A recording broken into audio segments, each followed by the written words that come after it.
Hello everyone and welcome back to my channel. Today we're going to be going over how to build the pale oak house. Be sure to like and subscribe for more tutorials like this one, and let's get into how to actually build this thing. So here's a quick starting size reference that you'll want to dig out into the ground to start the pale oak house build. I'm doing this in creative just to make it easier to reach all the high places, but I made sure to do this in vanilla Minecraft and have all building blocks possible to obtain in survival, pretty easily too. And while I did call it the pale oak house, I will say that the interior especially has some things that aren't exactly referenced in the pale oak mod, so if you're looking for an entirely pale oak theme, you might consider doing your own interior instead. With all that out of the way, let's get into the materials we will need for this job. So here are most of the materials we will be using for the outside of the build. If I use any more, I'll let you know later in the video.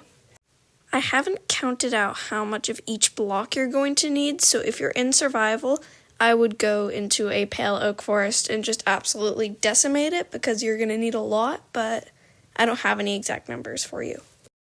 So to start off the build, we're going to place pale oak logs 5 blocks high on all the corners of this build. This gives us a frame and makes the build seem more supported, which in real life would be required to build anything.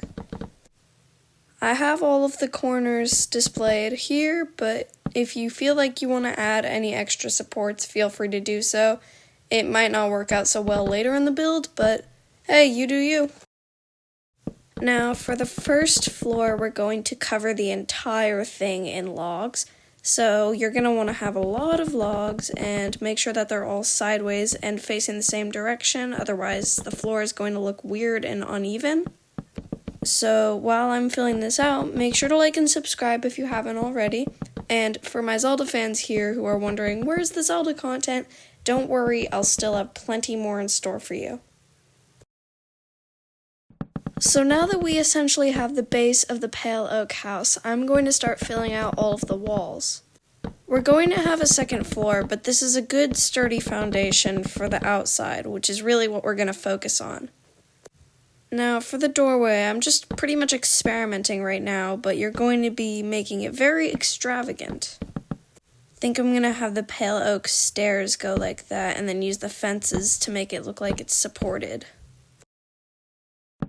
Make sure to finish up the rest of your walls, and then we'll work on the doorway some more. Now don't worry about the log supports being hidden because it doesn't really matter if they're showing. The ones you don't see will appear on the inside of the build, and that's where they're really important. Now I'm going to back this with pale oak logs, and it's going to look a little bit funny, but I'm going to change it as we build the build higher so it'll look better later. That looks a little funny. We're just going to get rid of those top logs and replace them with planks. Now it looks a lot better. To finish off the doorway, we're going to add in the doors.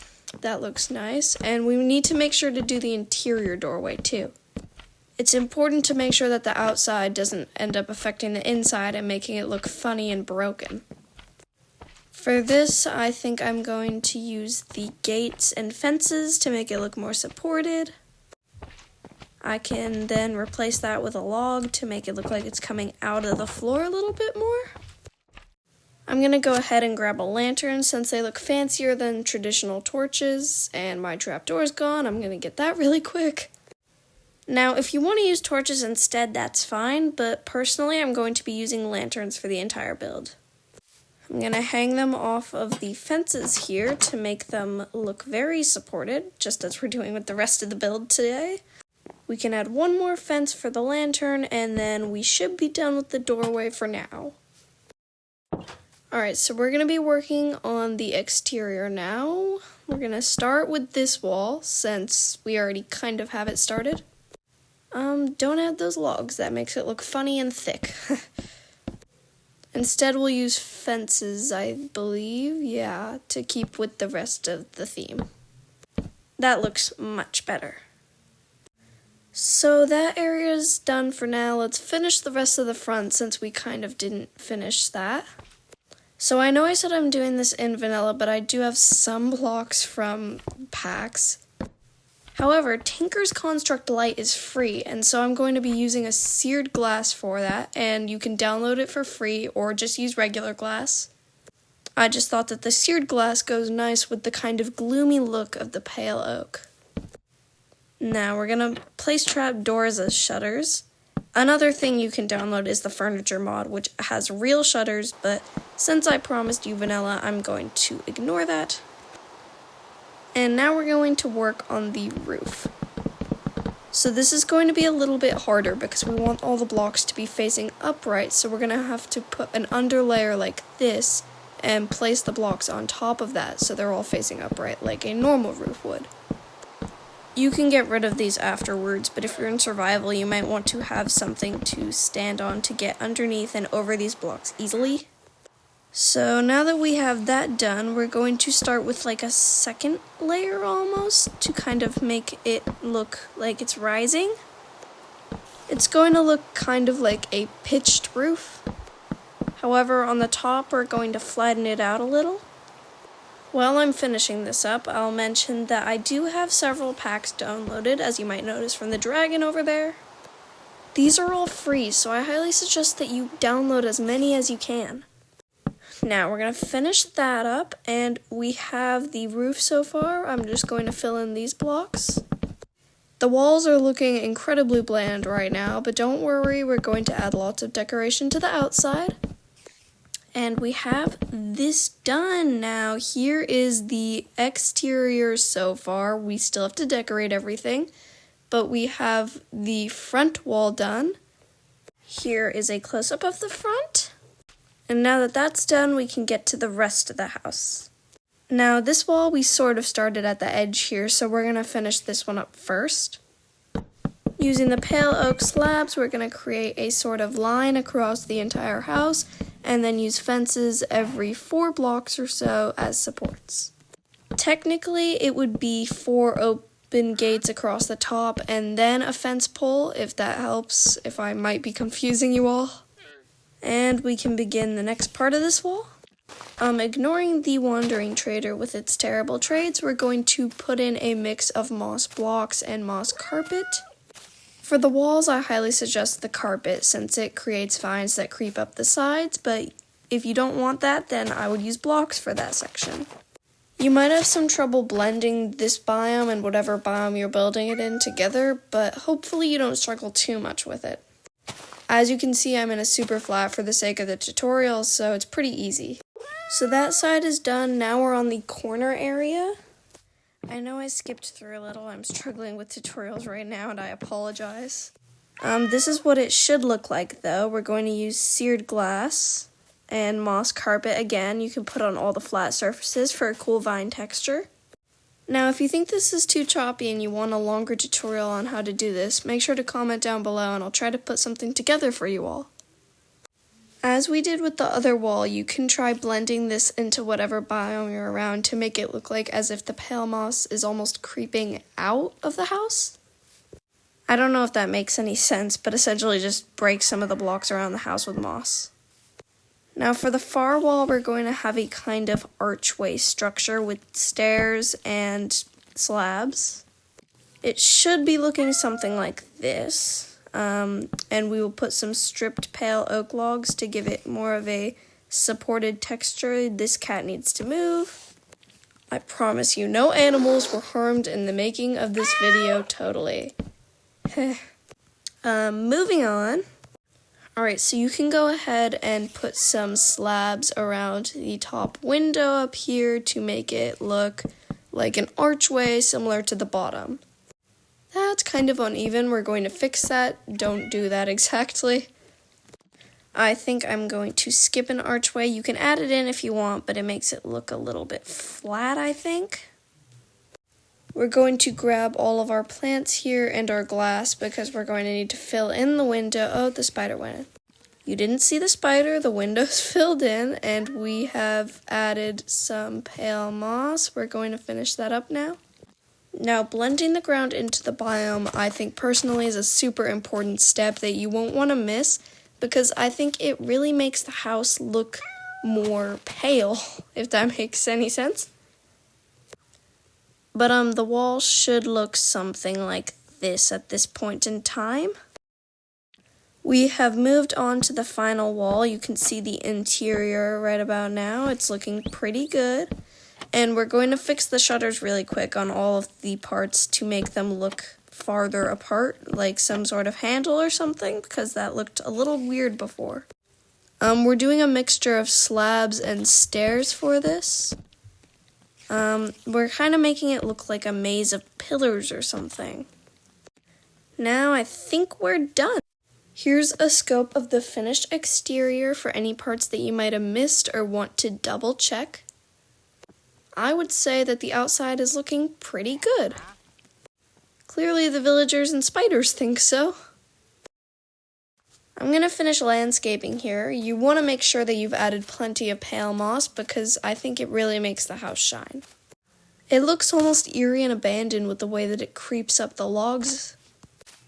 And in fact, I didn't do it on this side, so I'm going to do that now.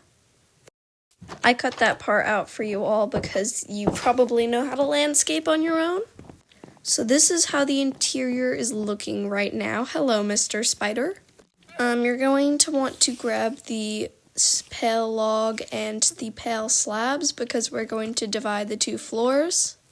Using slabs means that the log pillar supports up here, I don't know what they're called, look a little more elevated, and you get a little more like ceiling in the bottom floor without losing any space in the top floor.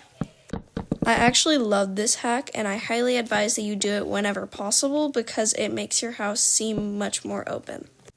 Now I've finished the roof, so we're going to make a staircase to the second story.